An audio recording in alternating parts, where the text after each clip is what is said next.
we have been criticized, for instance, by the CEDAW and the Grevio for being too gender neutral.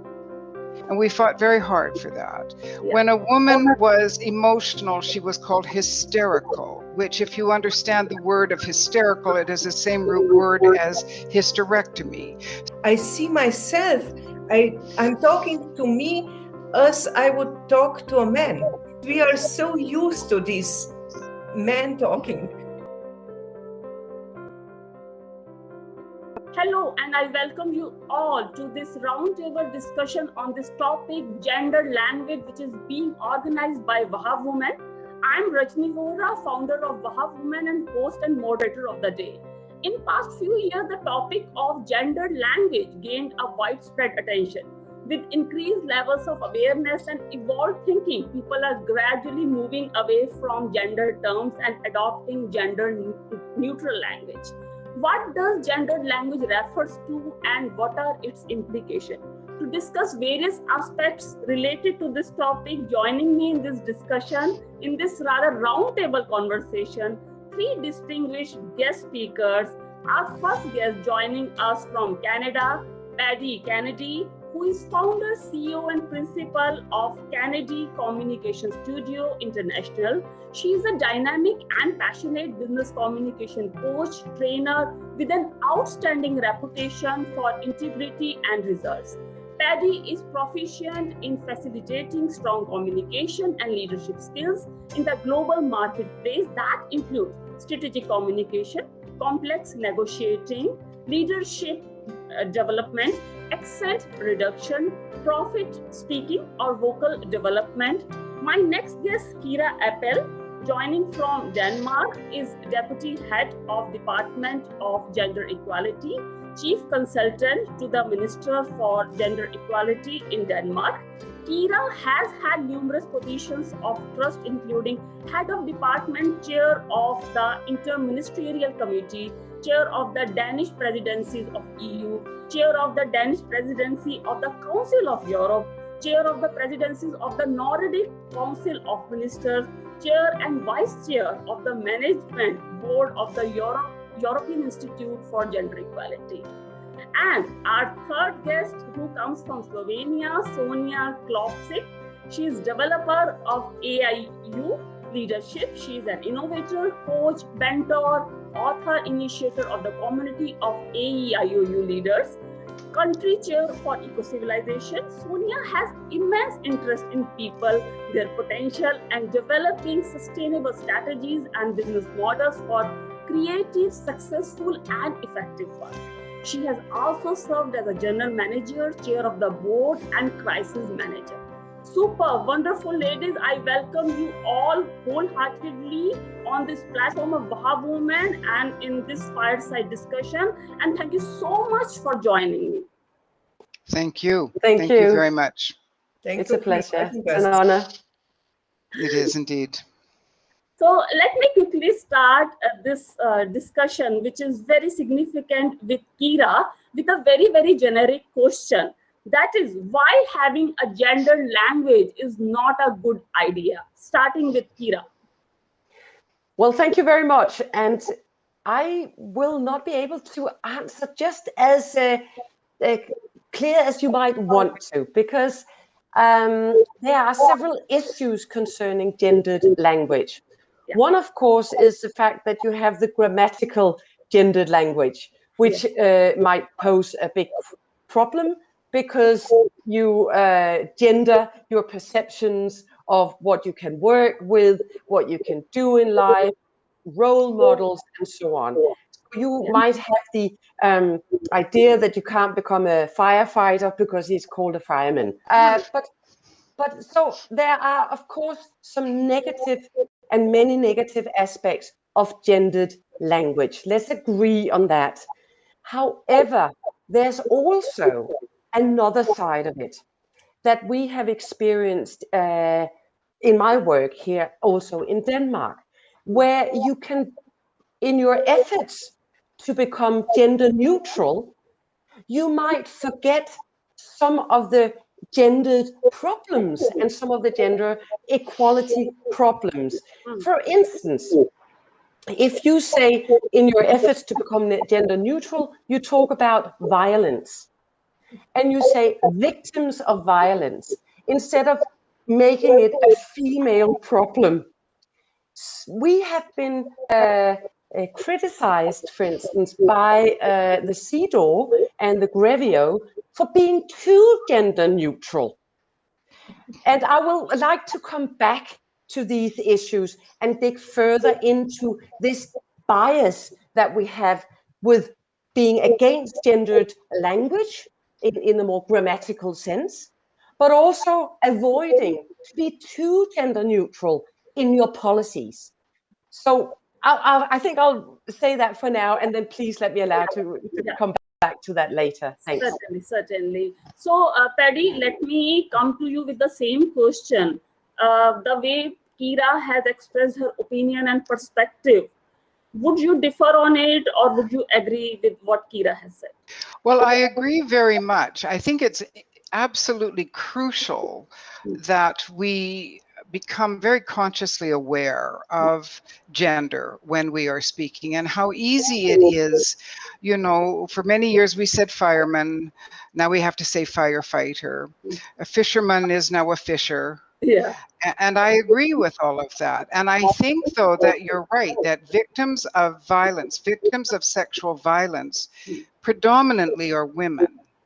And so then I think we have to be specific. You know, language, words are very powerful. That's the whole point of having this conversation. So I don't think it means that we need to become so gender neutral that we don't even talk about gender. I think that we have to really be careful with our words. You know, I can come from the point of view of an old feminist, because I'm an old lady now, and I was a feminist in the early 70s. And I remember how we fought so hard. For example, in those days, every hurricane was named after a woman. Yes. And we fought very hard for that. Yeah. When a woman was emotional, she was called hysterical, which, if you understand the word of hysterical, it is the same root word as hysterectomy. So when a woman was angry, it was because she was having something wrong with her ovaries. And so we really fought to have these words changed. And as an old feminist, I can tell you, and we were quite successful. I mean, it still goes on today in my generation of almost 70. There are my male colleagues who still use gender, even though English does not have gender per se. We have all these expressions. And, you know, a man has a beautiful car, he says, "Isn't she a beauty?" When he's talking about a big ship in the harbor, he calls her she. Yeah. She's an old queen. No, she's not a queen, she's an it. It's an it. But we know from old feminist theory that anything that men can control, they like to put the female pronoun. So over years, this has been crucial, in my opinion, that we change this language. And sometimes I still hear it from men in my own age bracket, and I just cringe. But you know, these words like mankind as opposed to humanity, I hear Barack Obama, who has a very evolved wife, and I hear him say all of mankind, and I cringe. So I think there is certainly a need, a crucial need, for us to be very careful. Oh, you run like a girl, you know, these ridiculous, you think like a man. I mean, these are just such ridiculous, condescending statements, even though sometimes you think like a man, for a lot of women think, oh, that's a good compliment. It's not really a compliment. It's kind of an insult because you have a beautiful thought as a woman. But then as Kira said, when we get to topics, especially, you know, since the COVID crisis, domestic violence has gone up globally 300%. Yes. This is primarily, not completely, but primarily violence against women and children. And so her example of saying sexual victims or victims of violence is incorrect. And it's as important to say female or women victims. It's as important to say that as it is to say humanity instead of mankind, even though they're on different ends of the spectrum. So as a communication and as a strategic communication person, We just have to really use our senses, use our common sense, even though apparently it's rather rare in the world. I think we all have it. And I think that if we just take a moment and think about the power of the words, are we diminishing someone? Are we criticizing someone? You know, today with the transgender people, the transgender youth, they want to be called they. You know, in today's world, for me, it really comes down to one thing. Let us just call people the way they wish to be called. It's nothing wrong with saying an actor for both genders. I don't have any problem with that. It's those other ones that are derogatory, and we know them. And we know them intuitively. And we know when we are using language to hurt or harm. Yes, we do. And we know when we are using language to be so politically correct that we're missing the point. We're not, we know language. We feel language. Language is intuitive. Right. So I agree very much with her. And I think that we have to just use our senses and our sensibilities and our human kindness to think about how are we addressing people? Is this the way they want to be called? Right. Absolutely. And I really love that particular sentence you stated, that we feel language. This is very powerful statement. In fact, we actually feel, because every language has power to impart some kind of emotions, you know. It evokes certain emotions in us, and no matter whether we are good at expressing it or not, but we all feel somewhere deep down in our heart. So this is a fact. Thank you so much, Paddy, for those lovely words. So Sonia, please, your reaction quickly. I am advocating both female and male shapes of naming, because with this I believe that we broaden our perception. If we always think about both terms, chairman and chairwoman, you know, then we train ourselves to always include both gender.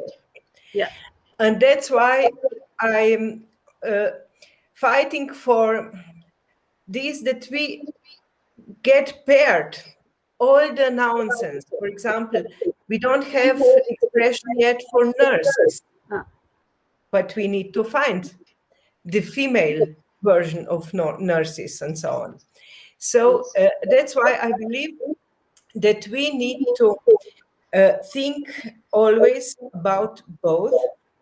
And as was already said, also take into consideration what a person would like to be addressed, in what way, because this is a platinum rule. Treat the person as she or he would like to be treated. So, but here I would like to mention also our self-talk. Sometimes I see myself, I'm talking to me as I would talk to a man, because we are so used to this man talking. And then I have to say to myself, Sonia, you're not a man. You are a woman. You have to constantly remind yourself about it. Yes, I have to remind me about this. And yes, that's why I want to, I'm going to this men, female and male combinations. And with this, we broaden our perception. Right. Great. So my next question emerges out from all these replies and reaction to the first question as how the language reaction and how the language has ability to influence mass opinion towards a particular gender.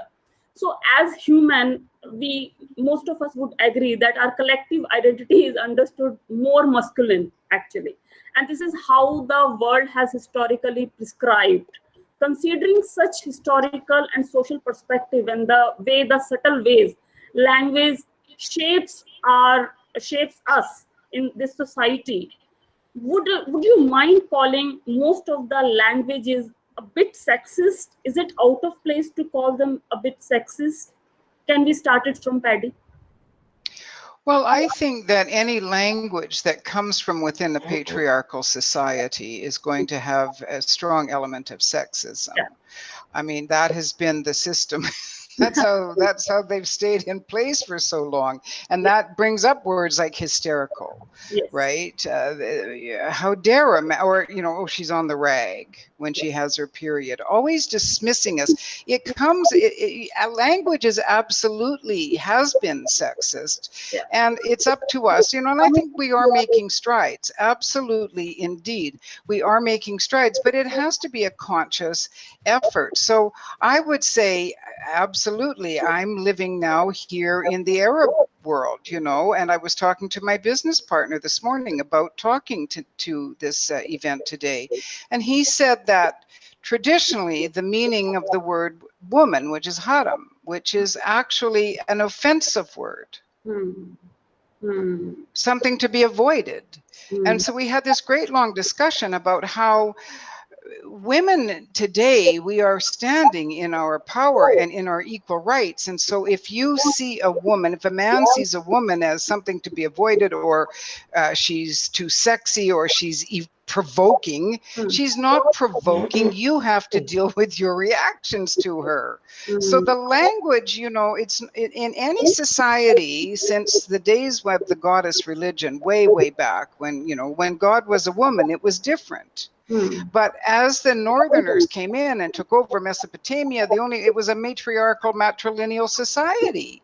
And the only way that they could get control, I mean, even the number 13, which is considered an unlucky number, that's the number of cycles a woman has every year. She has 13 menstrual cycles. There are 13 moons. And yet still in North America, you go in a high rise, there's no 13th floor.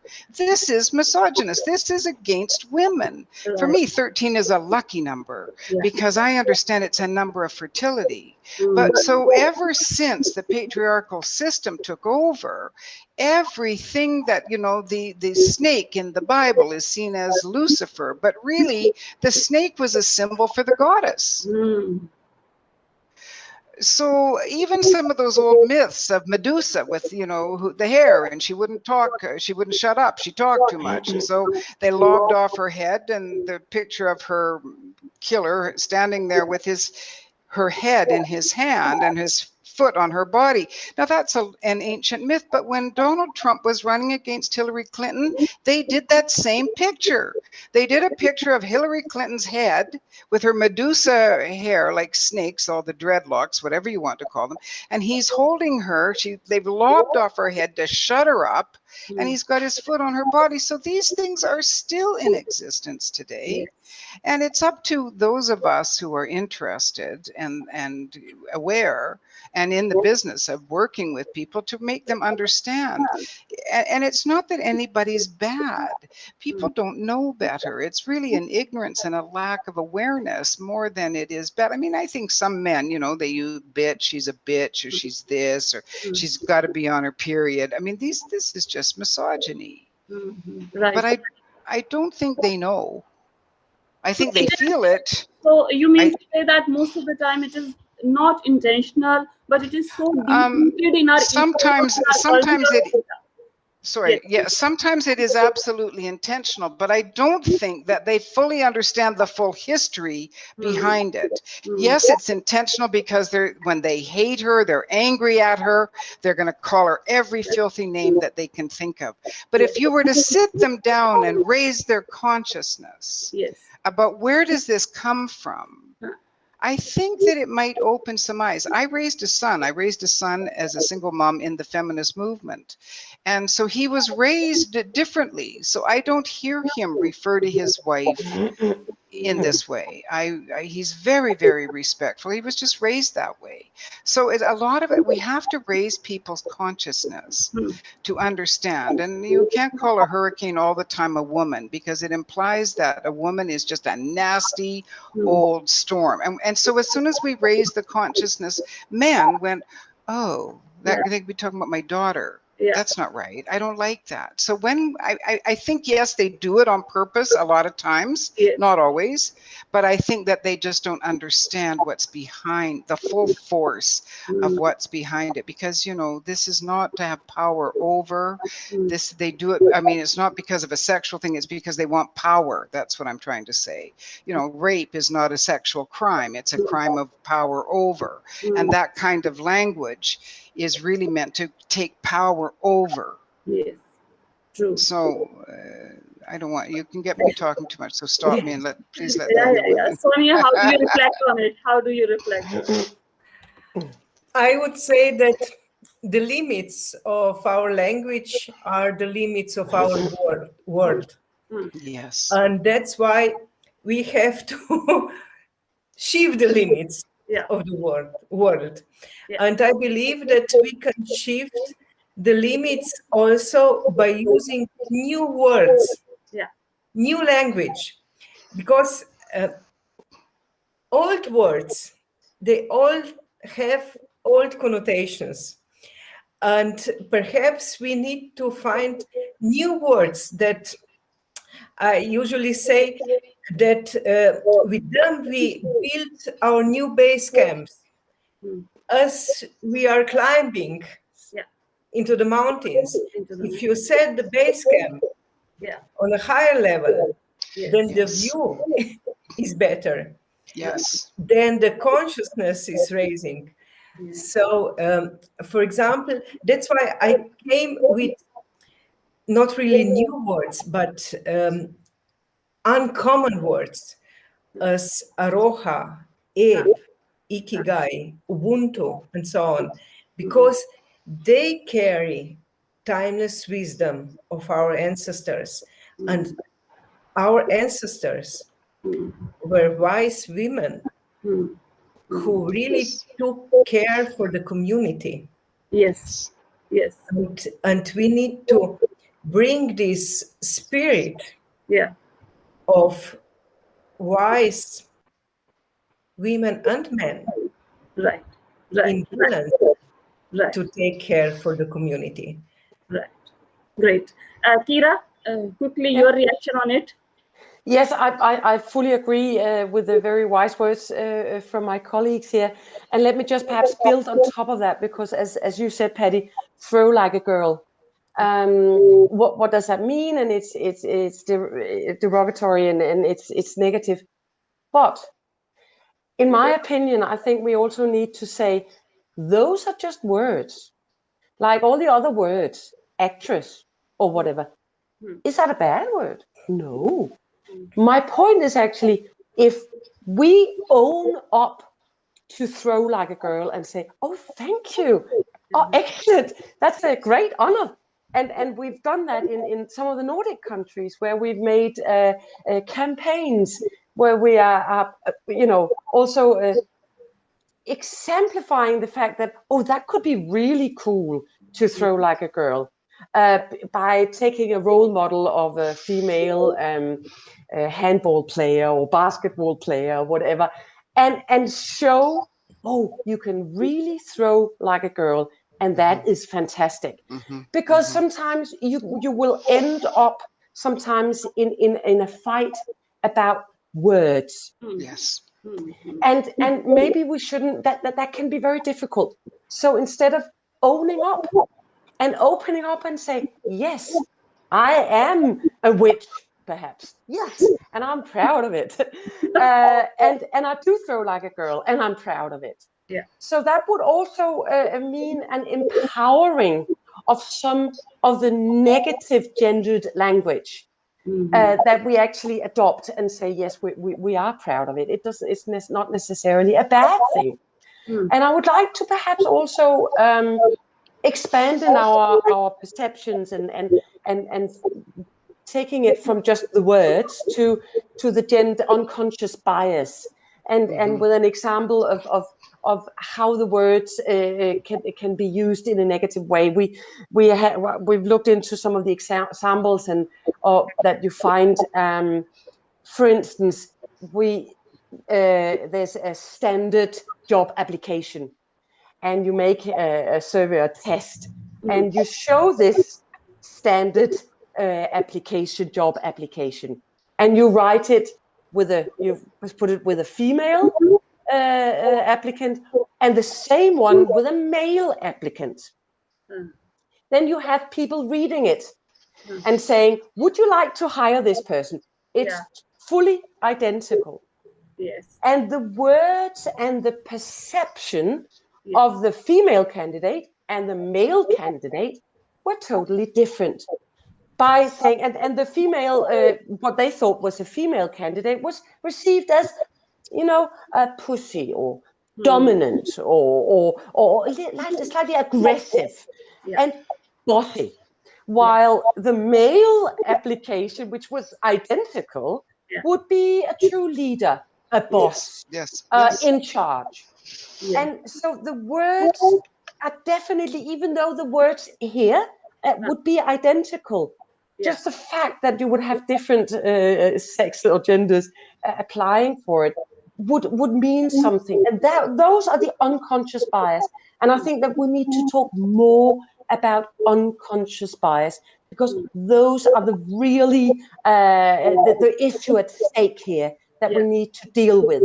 And that we need to, so 2 points from me would be the unconscious bias is something that we need to talk more about. Not so much the language itself, because they were identical, the applications, and then that women actually own up to being a woman. Yes, and be proud of it. Yeah, exactly. In fact, I was going to ask this as my next question. If you would like to share any anecdotal experience coming from your personal life, because real life examples makes the whole concept very relatable, and people comprehend that concept very well because those things are relatable. So Paddy, would you like to share any example the way Kira shared one example? And Kira, you can share any more examples also if you want to. Or Sonia, would you like to share a real life personal example when you felt really bad but you could not utter a single word because situation didn't allow you, but you felt really bad deep down in your heart? When I was younger, and I used to submit my poetry all the time to women's publications, but I'm named after my grandfather. Paddy with 2 D's is a man's name. And I can't tell you, even though I was writing very clearly from a woman's perspective, in my opinion, and using language that women would use more than men probably in writing poetry, perhaps I'm making a generalization there. I can't tell you the number of times I got scolded in the rejection letters for trying to imitate a woman. So then people said to me, you have to put Ms. Paddy Kennedy. And I said, no. My name is Paddy Kennedy. I am a woman. I'm not going to tip them off to my gender. I'm a woman. I'm writing women's work to be submitted to women's books and women's magazines. And to be honest, I never was accepted. But I never put Ms. in front of it just because I was annoyed. Like, I don't want to have to identify myself either way, because it kind of became a game. I mean, I love to be a woman. I'm very happy that I was born a woman. So it's not like and I work primarily in my business these days is with women and voice, encouraging women about her story, because it's always been history and it's time for women to bring her story to the scene. So I've experienced that throughout. And now in the modern day with WhatsApp and LinkedIn and whatnot, I say, if you can't find me, if you lose my contact number, if you can remember the last name Kennedy, which in North America is a well-known name, and if you can just remember that I'm a Paddy with a man's spelling, you can find me anywhere, because I'm the only female Paddy Kennedy in Google, right? So I still have not put in, I mean, I go by Ms., obviously. I mean, but in those days, I was just enough of a rebel that I thought, no, you guys have to learn how to read poetry and feel. And as I say, they never published me. I never budged, and I still go by the name of Paddy Kennedy. And I have a deep voice. That's the other thing. They always think when they phone that they say, "Could we speak to the woman in the house?" And I say, "This is she," and they go, "Yeah, right." And then they say, "What's your name?" And I say, Paddy Kennedy. How do you spell that? P-A-D-D-Y. Yeah, right. Can we speak to the woman? Like, you know what? Do you want me to flash my anatomy? I mean, I've gone through it all my life, but I didn't budge. And I still have, at 68 and a half years of age, I haven't budged, and I'm not going to budge, because it's just my little battle in the world to justify myself just through my words and my actions, not by a title. Well done. Great, great. Sonja. Yes, some of things that happened to me. For example, when I was a young, fresh engineer and started my career in company here in my neighborhood, I was the first woman in a development department. Okay. And they were not prepared to have a woman. For example, we didn't have any toilets for women in the floor where this department was. So I had to walk very far to the toilets.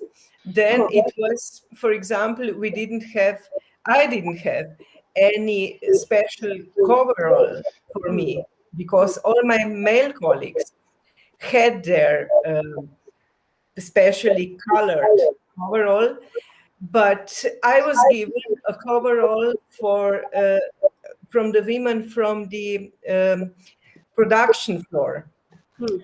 And a lot of times I was asked then, what I'm doing here in the development department. Okay.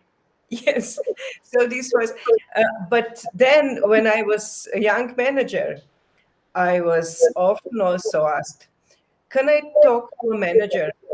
And I said, you are talking to her. No, to a manager, please. Yeah. I'm the manager. And so on. So yes, many occasions that people don't think about the possibility, for example, as a woman, an engineer, as a manager, and so on. Yeah. So do you think it's lack of role models in society? Do you think somewhere it is related with that? It's also the lack of role models. I can also serve you with another story. When I have finished my term as general manager of an IT company, and we had the press conference when we introduced the new manager. And at that time, I was also asked by journalists what I will be doing in the future. And to be honest, I didn't know at that time, because I just wanted first to have a sort of month of two off, and then to think what I'll be doing in the future. And I really instantly, spontaneously said that so far I was developing the role of innovative manager, and from now on I would like to develop a role of a leader. Yeah. And a journalist said, oh, you are becoming anchor woman. Because anchor woman, the one who reads news at the TV station. Yes. It's the same expression in Slovene language as the leader of the company, of the community, and so on. And they couldn't imagine again that I want to be a leader. Yes. Yeah, it's so deep. Yeah. So let's jump towards. Could I just add? Yeah, please, Kiera. Yeah, because I think it's so interesting to hear this, and I would perhaps just like to expand with a little bit of an important subject for me, because that's the boys.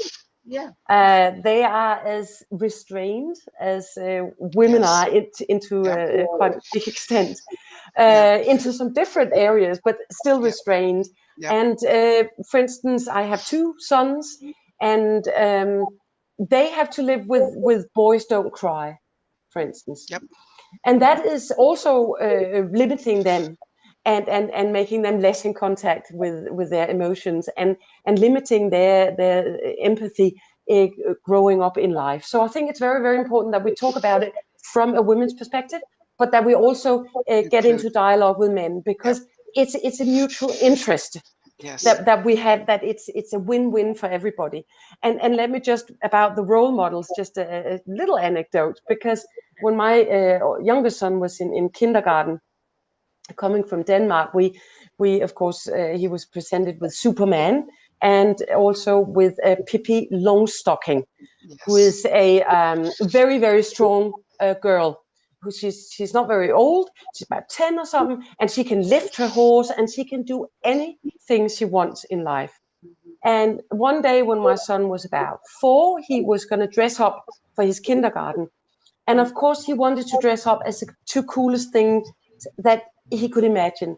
So he got his Superman costume on and a wig with Pippi Longstocking's hair, red hair, with the hair sticking out like this. And on top of his Superman stockings, he had her stockings. So on top of his Superman costume, he would have that as well. And for him, it was the coolest 2 persons in his life. But of course, going over to his kindergarten, he was like, but what are you? And he would be met with, but Pippi Longstocking, she's a girl. And he would like, what? But she's just really, really cool. And talking about role models, I think it's, for him, it was just good. But it is important that we see people as people and not as Pippi Longstocking is only representing girls or Superman is only representing men. But try and combine it. So he tried to. Unfortunately, when he grew older, he realized that's probably not the best thing to do, because you get it put into these 2 boxes. And that's what I'm trying to fight against. But at least when they're small, it doesn't matter. Yes, putting different genders in different boxes.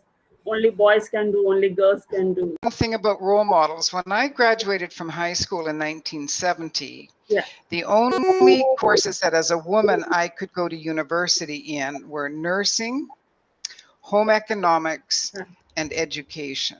It was not even allowed in 1970 in Canada for a woman to go into medicine, engineering. It was actually not allowed. So things have really changed. We must remember that, it's slow, but we are progressing. Well, Paddy, here I would like to add one thing. In many countries, where it is allowed to become doctors, engineers, or to go to so-called male stereotypical professions, their circumstances, society didn't allow it, or their parents didn't support it. So it is one and the same story, I think, more or less, that women were not allowed to go beyond certain limitations in their professional life. Again. Exactly. So let's jump towards the solution part, because there seems to be no escapism from gender language to a certain degree. How do we move towards a society which use more gender neutral language? How do we develop a culture to promote gender fair language in every society? Can we start it from anyone? If I can start. Yeah, sure. I think that we really need to address always both gender, not just gender neutral, but both, because that's why we are broaden again our perception. And if we are used to do so, then we will never forget one gender. And sometimes, we also forget men. So it's the practice and the training to use both. advocating for this. Yes. Well, I don't want now, you know, I'm Canadian, on a Canadian passport, your gender, male, female, other. On a child's birth certificate, male, female, other. So let us not forget the new gender, the transgender. And so for me, it goes back to respect. I mean, you know, we must address people the way in which they want to be addressed. That's number one. And I agree that we have to deal with subconscious bias and we have to include male and female, but we have this added situation now, which is going to take a lot of love and understanding on the world at large to accept the transgender people and to allow themselves to be called him, her, she, they. We're going to have, I mean, this is a very big question that's put in front of us. This is something that we are going to have to deal with. And so I hear we're talking a lot about male gender and female gender, but I cannot be part of the conversation without remembering our new gender of the transgender, because of what these people go through to get to where they are today. I have known transgender people in my life. This is not an easy path. And I believe that they deserve our respect and they deserve to be included in this gendered language conversation, because they are coming and they are increasing in numbers and they are human beings and they have the same right as I do and as the men do to be considered and addressed with respect and to be part of the conversation, part of the dialogue. Maybe it's a trialogue because there's 3 of us now. So I just don't want us to forget them, regardless of what people's personal feelings are. That's nothing, but put that away. It's really time for us to remember them because they're an important part of our conversation today. Yeah, but I'd like to say that of course we're seeing, we are criticizing at the moment the gendered language and the grammatical gendered language in different languages and the symbolic gendered language that we have come up with examples on. And then we are moving towards the idea of perhaps a gender neutral language. But I totally agree with you, Paddy, that we have to, within the gender neutral language, we also have another option of having a gender inclusive language. Yes. Where not only trans, but also intersex and all the 72 other genders that we are actually facing, or plus, I don't want to exclude anyone here. But there are many different ways of perceiving a gender and your identity and your sexual orientation, and everything plays a big part in who you are and your identity as such. So there is, of course, that aspect that we can't just talk about gender neutral, but we have to talk about gender inclusive or gender sensitive. And as I mentioned earlier, the other aspect of not forgetting that if we go all in on gender neutral, then we are facing the problems of becoming so neutral that we don't address the policies aimed at a certain gender. So we do need to say what needs to be gender neutral, what needs to be gender inclusive or sensitive, and what needs to maintain being gendered language, because we need to do that when we come up. I'm a policymaker, so I'm very, very aware of the need to actually aim our policies at certain target groups. Great. So it is not just a question of going from gendered language to gender neutral language. It is very, very complex. And I have to say, as you're also mentioning, Paddy, we are not, it is a difficult area that we are moving into. And there are many feelings connected to it, also within the feminist movement of how are we splitting up the feminist movement if we go into having many genders, and we have to respect the traditional feminist movement as well as all the what we call the fourth wave feminist movements as well. So we are seeing a wonderful and and nuanced and complex movements at the moment. We have to embrace them all, but we also have to, as a policymaker, being me, I have to be able to be very specific on what we're actually talking about. So I don't think there's a clear solution for this. And that's what I started out saying. I wish there was a clear solution saying we need to go from gender to gender neutral, but I'm not so certain that it's that easy and just eradicate actress and all use actor or mankind to humankind or all these other examples. I would just like to thank both Paddy and Kira to really illuminate all the shapes because I didn't want to exclude anyone. I just wanted to stress how important is that we are aware of the diversity.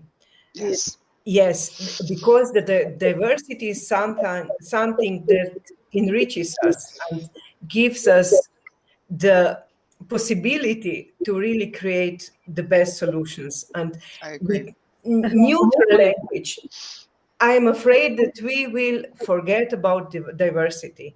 This was my yes. Yes.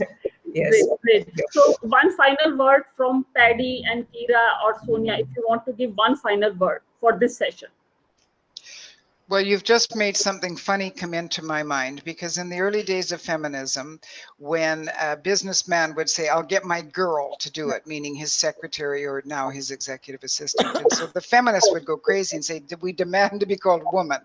So I looked up the etymology, the root history of the word woman. And so man comes from I'm going back to the 70s in my memory, so I may have it a little wrong. Man means, from the Latin, he who thinks. Okay, good, check. Woman. Well, the W-O comes from Old German for wife, and it means to be wife to he who thinks. So I told this to the women, and I said, maybe we should go back to girl after all, because as soon as I'm a woman, now I'm a wife to some guy. It doesn't say she who thinks, it's rather wife to he who thinks. So, but I tell you that story because that's how deeply embedded gendered language is, and how it has affected our unconscious bias. It's like very deep. Kira, I'm very glad that you are on that committee and doing the policy making that you're doing. And Sonja, I love the way that you bring this idea of making sure that we are diverse. Our power is in our diversity. So please don't misunderstand that I thought you were just thinking about the two genders. I think that both of you have brought such tremendous points. So that's all I have to say. And thank you to you too, Paddy. It's been very enlightening with your more linguistic explanations that I wasn't aware of at all. So that's fantastic. Thanks. Thank you. So, okay. So time to wrap up the session, concluding that language impacts our conceptions, perceptions of gender, and how we understand the various roles and identity it encompasses. However, the good news is with increased use of gender neutral language, we are certainly smashing the patriarchy and making a transition towards a more balanced society. So let me thank you all wonderful ladies. Word that has problems too. Oh, God. Sisters. Human beings. Human beings, sisters, those two words work, but it's all we have to remember the intention behind. Yeah, exactly. It's not and that's always why, I mean, sexist. Yeah. Let's own up to maybe the bad connotations. We will change them. In the future, we will change them. We all want to throw like a girl. Yes. Yes. Connotations are more important than denotations, actually. So here okay. So thank you so much for having such an insightful conversation. And I truly appreciate you all taking the time to share your valuable perspective on this topic. So thank you once again from bottom of my heart. And we would love to see you again on this platform with a different topic. So thank you so much once again. Thank you. And thank you all. Inviting us. It was really a lot of fun. It was. I truly appreciate it. And nice to meet you all. Okay. Hugs. love, respect. Thank you. Thank you, Thank Sonja. you. Thank you, Paddy. Thank you, Kira.